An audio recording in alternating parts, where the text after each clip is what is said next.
સુરતમાં લીલેશ કુંભાણી મુદ્દે 11 વાગે આવશે નિર્ણય। 3 માંથી એક ઠેકેદારને કલેક્ટર સમક્ષ રજૂ કરી ફોર્મ માન્ય રાખવાની કરાશે વિનંતી।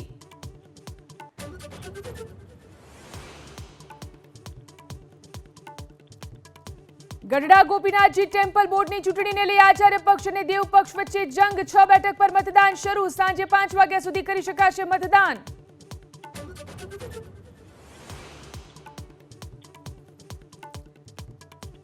કાળઝાળ ગરમીના પ્રકોપથી આંશિક રાહત। રાજ્યના 15 શહેરમાં 36 ડિગ્રીથી નજીક મહત્તમ તાપમાન। 2 દિવસ બાદ આગ ઝરતી ગરમીથી હવામાન વિભાગની આગાહી।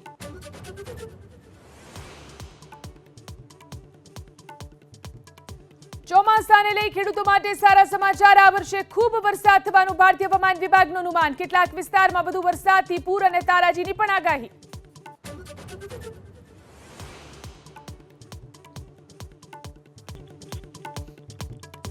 લોકસભા ચૂંટણીના બીજા તબક્કાને લઈ પ્રધાનમંત્રી મોદીનો પ્રચંડ પ્રચાર યથાવત। આજે મિશન રાજસ્થાનને લઈ જાલોર અને બંસવાડામાં સંબોધશે જનસભા।